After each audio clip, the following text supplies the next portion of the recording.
Before that మనము previous క్లాస్లోని question of the day గురించి చూద్దాము. 16వ ఆర్థిక సంఘం చైర్మన్ ఎవరు? సో ఇది డైరెక్ట్ క్వశ్చన్. అండ్ లాస్ట్ క్లాస్లో మనము ఈ 16th ఫైనాన్స్ కమిషన్కి సంబంధించిన ఇంపార్టెంట్ డీటెయిల్స్ డిస్కస్ చేయడం జరిగింది. 16వ ఆర్థిక సంఘం యొక్క నివేదికను చైర్మన్ రాష్ట్రపతి ద్రౌపది ముర్ము గారికి సమర్పించడం జరిగింది. ఆ కంటెక్స్ట్లో ఈ క్వశ్చన్ని ఫ్రేమ్ చేశాను అండి. ఇది డైరెక్ట్ బిట్ అండ్ ఆన్సర్ ఏమవుతుంది? అరవింద్ పాన్గారియా గారు 16వ ఆర్థిక సంఘం యొక్క చైర్మన్. భారత రాజ్యాంగంలోని ఆర్టికల్ 280 ప్రకారం రాష్ట్రపతి కన్స్టిట్యూట్ చేయాల్సి ఉంటుంది. అండ్ దీనిలో 5 సభ్యులు ఉంటారు, చైర్మన్ మరియు 4 సభ్యులతో కూడిన ఈ ఫైనాన్స్ కమిషన్ని ఏర్పాటు చేస్తారు. ఈ సభ్యులను మరియు చైర్మన్ని కూడా రాష్ట్రపతి అపాయింట్ చేయడం జరుగుతుంది. అలానే పార్లమెంట్ వీరికి సంబంధించిన అర్హతలను నిర్ణయిస్తుంది. ముఖ్యంగా ఈ ఫైనాన్స్ కమిషన్ కేంద్ర మరియు రాష్ట్ర ప్రభుత్వాల మధ్య పన్నుల యొక్క పంపిణీ, ముఖ్యంగా హారిజాంటల్ అండ్ వెర్టికల్ డిస్ట్రిబ్యూషన్కి సంబంధించి. హారిజాంటల్ అంటే కేంద్రం నుంచి రాష్ట్రాలకి ఎంత వాటా వస్తుంది, అలానే వెర్టికల్ అంటే రాష్ట్రాలకి మధ్య ఉండే ఈ పంపిణీ. సో ఇలాగా ఈ రెండింటిని ఇది డిటర్మైన్ చేస్తుంది. వీటితో పాటు కేంద్రం నుంచి రాష్ట్రాలకు అందించే గ్రాంట్స్ని కూడా ఇది రికమెండ్ చేయడం జరుగుతుంది. అయితే ఇక్కడ గుర్తుపెట్టుకోవాల్సిన విషయం ఏంటి అంటే, ఫైనాన్స్ కమిషన్ ఇచ్చిన రికమెండేషన్స్ అనేవి ఓన్లీ అడ్వైజరీ ఇన్ నేచర్. అంటే ఇవి కేవలం అడ్వైజ్ మాత్రమే. ప్రభుత్వం వీటిని స్వీకరించవచ్చు లేదా అమలు చేయకపోవచ్చు. కానీ చాలా సందర్భాలలో ఫైనాన్స్ కమిషన్ ఇచ్చిన రికమెండేషన్స్ని ప్రభుత్వాలు అమలు చేస్తూ ఉంటాయి. ఈరోజు మన ఫస్ట్ ఆర్టికల్ చూడండి. వన్యప్రాణుల వల్ల నష్టం కలిగిన పంట బీమా కింద పరిహారం, వరదల్లో మునిగిన వరికి కూడా. ఈ ఆర్టికల్ ప్రధానమంత్రి ఫసల్ బీమా యోజనకి సంబంధించి మరియు ఇందులో ఫసల్ బీమాకి సంబంధించిన కవరేజ్ ఏ వాటికి అందిస్తారు అనేది వివరించడం జరిగింది. అడిషనల్గా వైల్డ్ యానిమల్స్ ద్వారా నష్టపోయిన పంటలకు, అలానే వరికి మాత్రం వరదలలో మునిగిపోయిన వరికి కూడా ఈ ఫసల్ బీమా అనేది కల్పించడం జరుగుతుంది. దీనికి సంబంధించిన ఇంపార్టెంట్ డీటెయిల్స్ చూద్దాం. ముందు ప్రధానమంత్రి ఫసల్ బీమా యోజనకి సంబంధించిన సేలియంట్ ఫీచర్స్ అనేవి చూద్దాం. 2016లో దీనిని లాంచ్ చేయడం జరిగింది. దీని యొక్క ప్రధాన ఉద్దేశం ఏంటి అంటే, ఫస్ట్ వన్, రైతులు పంట నష్టపోయినప్పుడు వారికి ఇబ్బంది లేకుండా కొంత పంట నష్టాన్ని పూడ్చడానికి ఈ పథకాన్ని తీసుకురావడం జరిగింది. ఇందులో ఇంకొక హిడెన్ ఆబ్జెక్టివ్ కూడా ఉంది. ఎప్పుడైతే బీమా అనేది లభిస్తుందో క్రాప్ డైవర్సిఫికేషన్ అనేది పెరుగుతుంది.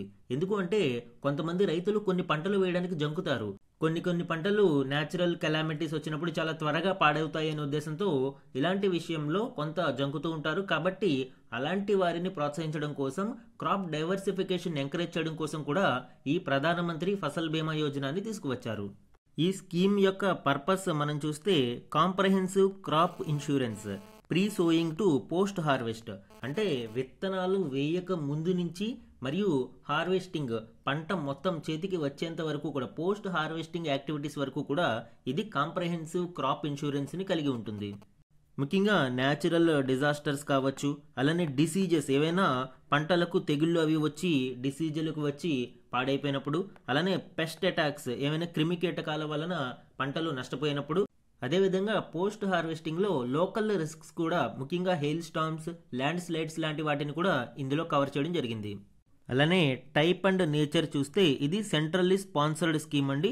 ఇటు కేంద్ర ప్రభుత్వం మరియు రాష్ట్ర ప్రభుత్వం ఇందులో భాగస్వాములుగా ఉంటాయి. ఎలాగా? కేంద్ర ప్రభుత్వం దీనికి ఫండింగ్ ఇస్తుంది, అలానే రాష్ట్ర ప్రభుత్వం కూడా దీనిలో షేర్ కలిగి ఉంటుంది. అండ్ ఇంప్లిమెంటింగ్ మెకానిజం అంతా కూడా రాష్ట్ర ప్రభుత్వాలు చూసుకుంటాయి. అండ్ డిమాండ్ డ్రివెన్ వాలంటరీలీ, అంటే రైతు ఖచ్చితంగా ఈ బీమా తీసుకోవాలని లేదు. ఇది డిమాండ్ డ్రివెన్, ఎక్కడ అవసరం అనుకుంటే అక్కడ రైతులు తీసుకోవచ్చు. వాలంటరీగా రైతులు ఎక్కడైనా తీసుకోవడానికి దీనిని సదుపాయం కల్పించడం జరిగింది. కవరేజ్ విషయానికి వస్తే, all farmers including sharecroppers, tenants, వీళ్ళందరూ కూడా ఇందులో కవర్ అవుతారు. కౌలు రైతులు కూడా ఇందులో కవర్ అవ్వడం చాలా క్రూషియల్ థింగ్ అండి. ఎందుకంటే చాలా బెనిఫిట్స్ మెయిన్గా కౌలు రైతులకు చేరకుండా ఎవరైతే భూమిని కలిగి ఉన్నారో వారికే చేరుతూ ఉంటాయి. దీనివలన అసలు సాగు చేసే కౌలు రైతు ఎక్కువగా నష్టపోతూ ఉంటాడు. అండ్ క్రాప్స్ మనం చూస్తే, food crops, oil seeds, commercial horticulture crops, ఇవన్నీ కూడా ఇందులో కవర్ అవుతాయి. అదేవిధంగా ప్రీమియం కంట్రిబ్యూషన్ ఏ విధంగా ఉంటుంది అనేది చూస్తే, ఫార్మర్స్ చాలా నామినల్ కంట్రిబ్యూషన్ చేస్తే సరిపోతుంది. ఖరీఫ్ క్రాప్స్ విషయానికి వస్తే 2%, అలానే రబీ క్రాప్స్ విషయానికి వస్తే 1.5%. మొత్తం మనకి ఈ ప్రీమియంలో కేవలం 1.5% రబీ క్రాప్స్కి, 2% ఖరీఫ్ క్రాప్స్కి ఇక్కడ రైతులు పెట్టుకుంటే సరిపోతుంది. కమర్షియల్ ఆర్ హార్టికల్చర్ క్రాప్స్కి అయితే 5% రైతులు బేర్ చేయాల్సి ఉంటుంది. రిమైనింగ్ షేర్ని నార్త్ ఈస్టర్న్ స్టేట్స్లో అయితే 90:10 రేషియోలో అండ్ నార్మల్ రిమైనింగ్ స్టేట్స్లో అన్నిటిలోనూ 50:50 రేషియోలో సెంట్రల్ మరియు స్టేట్ గవర్నమెంట్స్ పంచుకుంటాయి. అండ్ ఇందులో నోటబుల్ ఫీచర్స్ కూడా మనం చూడవచ్చు. టెక్నాలజికల్ ఇంటిగ్రేషన్, ముఖ్యంగా సాంకేతికత సహాయంతో పంటల నష్టాన్ని అంచనా వేసి రైతుకు నేరుగా చెల్లించడానికి డిజి క్లెయిమ్ లాంటి విధానాలను తీసుకురావడం జరిగింది. అదేవిధంగా ఫ్లెక్సిబిలిటీ ఫర్ స్టేట్స్, రాష్ట్ర ప్రభుత్వాలకు ఈ పథకాల యొక్క ఇంప్లిమెంటేషన్లో ఫ్లెక్సిబిలిటీని కల్పించడం జరిగింది. అండ్ 0.5% ఫర్ ఐఈసి యాక్టివిటీస్, అంటే ఈ పథకం యొక్క ప్రచారం నిమిత్తం 0.5% ఖర్చును కూడా ఇవ్వడానికి దీనిలో స్కోప్ని కలిగి ఉంది. అండ్ ఈ పథకానికి సంబంధించిన రీసెంట్ అప్డేట్ మనం చూస్తే వన్యప్రాణుల కారణంగా సంభవించే పంట నష్టానికి ఖరీఫ్ సీజన్ నుంచి ప్రధానమంత్రి ఫసల్ బీమా యోజన కింద పరిహారం చెల్లించనున్నట్లు కేంద్ర ప్రభుత్వం మంగళవారం ప్రకటించింది. ఇప్పటి వరకు వైల్డ్ యానిమల్ అటాక్స్కి సంబంధించి ఎటువంటి ఇన్సూరెన్స్ ఉండేది కాదు. అయితే ఈ ఫసల్ బీమా యోజనలో ఈ వన్యప్రాణుల కారణంగా సంభవించే నష్టానికి కూడా పరిహారం చెల్లించనున్నారు. దీనితో పాటు భారీ వర్షాలు, వరదల్లో మునిగిపోయిన వరి పంటకు కూడా పరిహారం చెల్లించనున్నట్లు ప్రకటించింది. ఈ వైల్డ్ యానిమల్ అటాక్స్ని మనం చూస్తే ఏనుగులు, అడవి పందులు, జింకలు, కోతులు తదితర వన్యప్రాణుల కారణంగా రైతులు పంట నష్టాన్ని ఎదుర్కొంటున్నారు అని కేంద్ర వ్యవసాయ శాఖ పేర్కొంది. వన్యప్రాణుల కారణంగా పంట నష్టం జరిగినప్పుడు ఆ విషయాన్ని రైతులు పంట బీమా యాప్ సాయంతో 72 గంటల్లో తెలియజేయాలి అని, నష్టాన్ని తెలియజేసే ఫోటోలను అప్లోడ్ చేయాలి అని వ్యవసాయ శాఖ పేర్కొంది. ఇందాకే చెప్పుకున్నాం మనం టెక్నాలజికల్ ఇంటిగ్రేషన్. సో ఈ యాప్ ద్వారా 72 గంటలలో అంటే 3 రోజులలోపు పంట నష్టాన్ని అంచనా వేసే విధంగా ఫోటోలను అప్లోడ్ చేయాల్సి ఉంటుంది. సో ఇది ఈ ప్రధానమంత్రి ఫసల్ బీమా యోజనకి సంబంధించిన ఇంపార్టెంట్ డీటెయిల్స్, అలానే దీనికి సంబంధించిన లేటెస్ట్ డెవలప్మెంట్స్. మన నెక్స్ట్ ఆర్టికల్ చూడండి. ఏఐతో పీడిఎస్ లబ్ధిదారుల అభిప్రాయ సేకరణ, ఆశా పేరుతో డిజిటల్ వేదికను ప్రారంభించిన కేంద్రం. ఆశా అన్న సహాయత హోలిస్టిక్ ఏఐ సొల్యూషన్. ఈ ఆశా అనేది AI based grievance redressal platform అండి. ప్రజా పంపిణీ వ్యవస్థ కింద లబ్ధిదారుల నుంచి అభిప్రాయాన్ని సేకరించడానికి కృత్రిమ మేధ ఆధారిత వేదిక ఆశాను ఆహార వినియోగదారుల వ్యవహారాల మంత్రి ప్రహ్లాద్ జోషి ప్రారంభించారు. లబ్ధిదారుల ఫిర్యాదులపై వెంటనే చర్యలు తీసుకోవాలి అని అధికారులను మంత్రి ఆదేశించారు. ఈ ఆశా యొక్క పర్పస్ ఏంటి? Gather real time feedback and grievances in native language. ఎవరైతే లబ్ధిదారులు ఉన్నారో లబ్ధిదారుల యొక్క నేటివ్ లాంగ్వేజ్లో గ్రీవెన్సెస్ అంటే ఫిర్యాదులను సేకరించడం, వారి అభిప్రాయాన్ని సేకరించడం దీని యొక్క ప్రధాన ఉద్దేశం. ఈ ఏఐ బేస్డ్ ప్లాట్ఫామ్ ద్వారా నెలకు సుమారు 20 లక్షల మంది లబ్ధిదారుల నుంచి ఫీడ్బ్యాక్ను మరియు ఫిర్యాదులను స్వీకరించడానికి అవకాశం ఏర్పడుతుంది. ముఖ్యంగా నేటివ్ లాంగ్వేజ్ ఎస్పెషల్లీ భాషిని ప్లాట్ఫామ్ ద్వారా మనకి మల్టీలింగ్వల్ ఏఐ ఆధారిత ప్లాట్ఫామ్ కాబట్టి ఎవరైతే లబ్ధిదారులు ఉన్నారో వారు తమ సొంత భాషలో ఫిర్యాదులు చేయడానికి, అభిప్రాయాలను పంచుకోవడానికి ఆస్కారం ఉంటుంది. దీని కీ ఫీచర్స్ని చూస్తే automated calls for feedback, entitlement కావచ్చు, క్వెరీస్ రిజిస్ట్రేషన్ కావచ్చు, automated grievance registration, real time monitoring and sentiment analysis. So ఇవన్నీ కూడా మనకి ఇందులో ప్రధానంగా చెప్పుకోవచ్చు. Follow up to confirm resolution, అంటే ఫిర్యాదు చేసిన తరువాత ఆ సమస్య తీరిందా లేదా అనేది కూడా ఫాలోఅప్ చేయడం జరుగుతుంది. దీనిని November 18, 2025 union food and consumer affairs minister launch చేయడం జరిగింది. కీ బెనిఫిట్స్ ఏంటి దీని కారణంగా? Increased transparency, improved efficiency, empowered citizens. అలానే దీనితో పాటు గిడ్డంగుల కార్యకలాపాలను ఆధునీకరించడం, సరఫరా గొలుసుల సామర్థ్యాన్ని మెరుగుపరచడం, పీడిఎస్ అంతటా పారదర్శకతను పెంపొందించడమే లక్ష్యంగా డిజిటల్ వేదికలను ఆయన మంగళవారం ప్రారంభించడం జరిగింది. బండారం 360, అన్నాదర్పణ్ పేర్లతో 2 క్లౌడ్ ప్లాట్ఫామ్లు, అలానే కేంద్ర గిడ్డంగి సంస్థ సెంట్రల్ వేర్ హౌస్ కార్పొరేషన్కి చెందిన CFS container tracking system, ICD కార్యక్రమాల కోసం స్మార్ట్ ఎగ్జిమ్ వేర్ హౌస్ను ఏర్పాటు చేయడం జరిగింది. ఈ ఆశాతో పాటు వీటిని కూడా లాంచ్ చేయడం జరిగింది. మన నెక్స్ట్ ఆర్టికల్ చూడండి. ఫోటో క్యూఆర్ కోడ్లతోనే ఆధార్ కార్డు, యుఏడిఏఐ యోచన. సో మనకి ఆధార్ కార్డులో చూస్తే పేరు, ఫోటో, చిరునామా ఇలాంటి కొంత ప్రాథమిక సమాచారం ఉంటుంది. అయితే UADAI unique identification authority of India ఒక కీలక మార్పులను తీసుకురావడానికి ప్రయత్నిస్తుంది. దీనికి సంబంధించిన డీటెయిల్స్ ఇప్పుడు చూద్దాం. సమాచార భద్రత కోసం ఎటువంటి వివరాలు లేకుండా కేవలం ఫోటో, QR కోడ్తోనే కొత్త ఆధార్ కార్డును ప్రవేశపెట్టాలి అని unique identification authority of India యోచిస్తోంది. తద్వారా పౌరుల వ్యక్తిగత సమాచారాన్ని దుర్వినియోగపరిచే అవకాశాన్ని నివారించడంతో పాటు ఆఫ్లైన్ పద్ధతిలో ఆధార్ కార్డును పరిశీలించే పద్ధతికి స్వస్తి పలకవచ్చని సంస్థ భావిస్తుంది. యాక్చువల్గా ఆధార్ కార్డు అనేది కేవలం ఒక గుర్తింపు పత్రం మాత్రమే. దీనికి పౌరసత్వం కానీ ఇతరత్ర ఇక్కడ క్లెయిమింగ్ అనేది ఉండదు. దీనితో ఆన్లైన్లో మాత్రమే ఈ QR కోడ్ సహాయంతో సమాచారం మరియు వివరాలు తెలుస్తాయి. అండ్ ఆఫ్లైన్ పద్ధతిలో ఆధార్ కార్డును పరిశీలించే విధానం అనేది స్వస్తి పలకవచ్చు అని UADAI భావిస్తుంది. ముఖ్యంగా కొన్ని సందర్భాలలో ఆధార్ కార్డు యొక్క జిరాక్స్ను తీసుకుంటూ ఉంటారు ఒక ఐడెంటిటీ కోసం. హోటళ్లు, ఈవెంట్లు తదితర చోట్ల ఆధార్ కాపీని తీసుకునే విధానాన్ని నివారించడానికి ఈ నూతన విధానం ఉపయోగపడవచ్చు. ఇందులో ముఖ్యంగా కేవలం వయస్సును మాత్రమే తెలియజేసి ఇతర ప్రైవేటు సమాచారాన్ని దాచేలాగా నిబంధనలను రూపొందించనున్నారు. కార్డుపై పౌరుడి పూర్తి వివరాలు ఇవ్వాల్సిన అవసరం ఏముంది అని యోచిస్తున్నాం. ఫోటో, QR కోడ్ ఉంటే చాలు అని ఆయన పేర్కొన్నారు. యాక్చువల్గా ఆధార్ యాక్ట్లో ఏం చెప్తుంది? ఆధార్ నెంబర్ను సేకరించడం, కాపీలను నిల్వ ఉంచుకోవడం నిషిద్ధమని ఆధార్ చట్టం చెబుతోంది. అయినప్పటికీ అనేక సంస్థలు ఆధార్ కార్డు కాపీలు తీసుకోవడంతో పాటు వాటిని తమ వద్ద ఉంచుకుంటూ ఉన్నాయని UADAI CEO భువనేష్ కుమార్ పేర్కొన్నారు.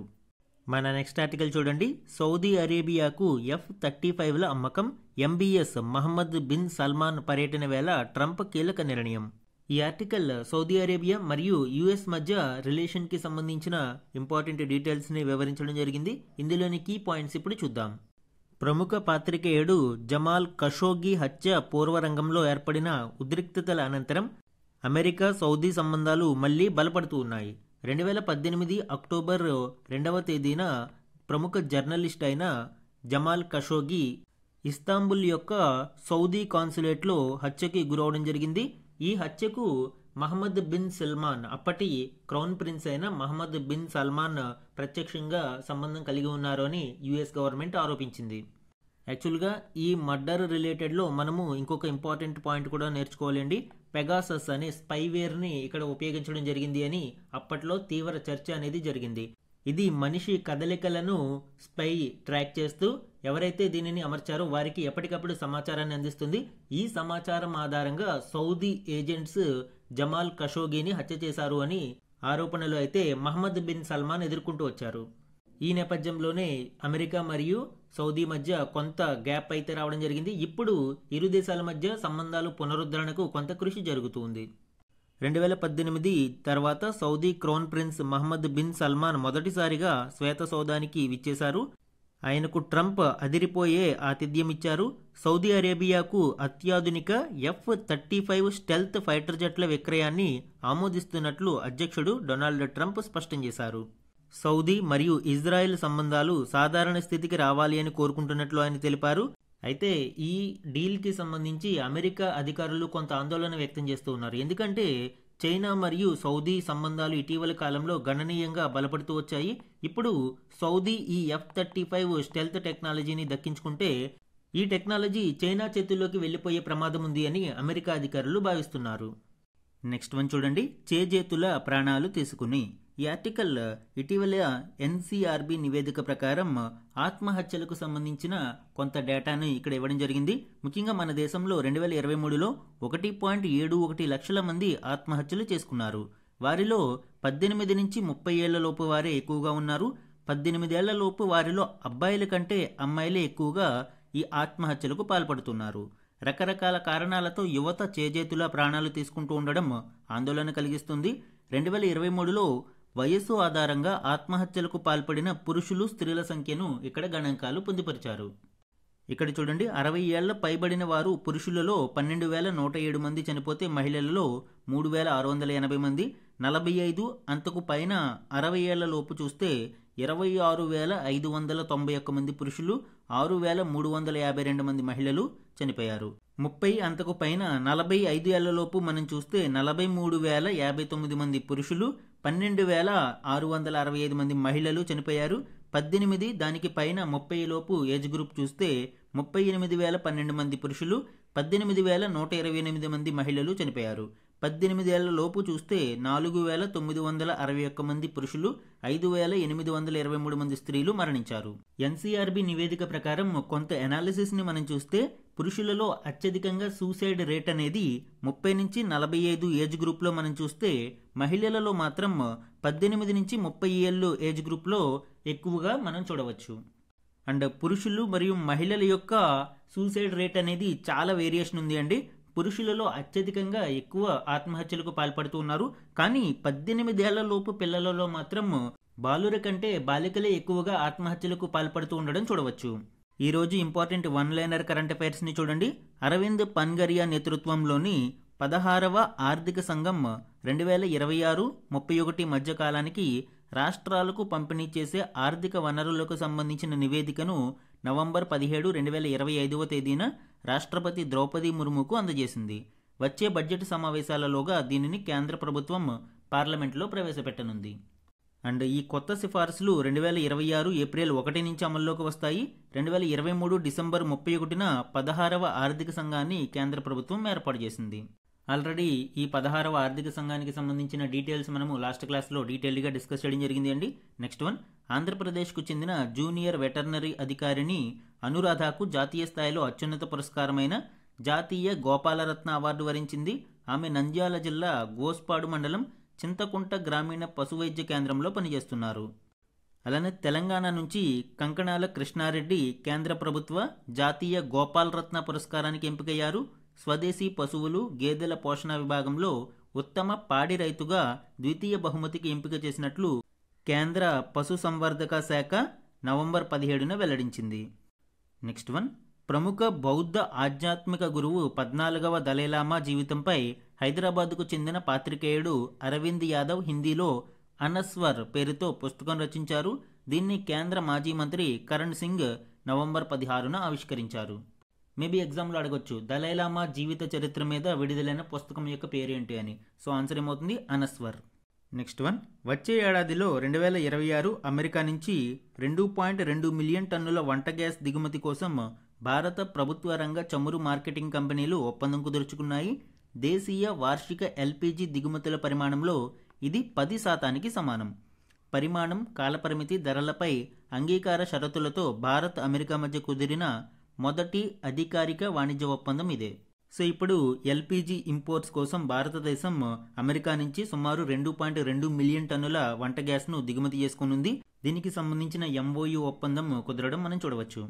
నెక్స్ట్ వన్, ప్రపంచ షూటింగ్ ఛాంపియన్షిప్లో గుర్ప్రీత్ సింగ్ రజతం సొంతం చేసుకున్నాడు. 2025 నవంబర్ 17న కైరోలో జరిగిన 25 మీటర్ల ఫైర్ పిస్టల్లో 584 పాయింట్లతో రెండో స్థానంలో నిలిచాడు. కొరెత్సిలోవ్ 594 పాయింట్లతో స్వర్ణం నెగ్గాడు. సో ఇవి వన్ లైనర్ కరెంట్ అఫైర్స్ అండి. ఇవి మనకి ఎగ్జామ్లో 1-2 క్వశ్చన్స్ అడిగే అవకాశాలు ఎక్కువగా ఉంటాయి. ఈరోజు క్వశ్చన్ ఆఫ్ ద డే గురించి చూడండి. ప్రధానమంత్రి ఫసల్ బీమా యోజన గురించి ఈ క్రింది ప్రకటనలను పరిగణించండి. ఈరోజు క్లాస్లో మనము ప్రధానమంత్రి ఫసల్ బీమా యోజన గురించి డిస్కస్ చేయడం జరిగింది. ఆ కంటెక్స్ట్లో ప్రీవియస్ యూపీఎస్సీ క్వశ్చన్ని పిక్ చేసుకుని ఇక్కడ ఇవ్వడం జరిగింది. ఇది యూపీఎస్సీ 2016 క్వశ్చన్ అండి. స్టిల్ దీనికి సంబంధించిన ఇన్ఫర్మేషన్ చాలా రెలవెంట్. అండ్ ఆ కంటెక్స్ట్లో 2 స్టేట్మెంట్స్ని ఇక్కడ చూడవచ్చు. ఇందులో కరెక్ట్ స్టేట్మెంట్స్ని ఐడెంటిఫై చేసి ఆన్సర్ని కమెంట్ సెక్షన్లో కమెంట్ చేయండి. ఇది ఈరోజు ఈనాడు న్యూస్ పేపర్లోని ఇంపార్టెంట్ కరెంట్ అఫైర్స్ మీద daily analysis. Thank you for watching.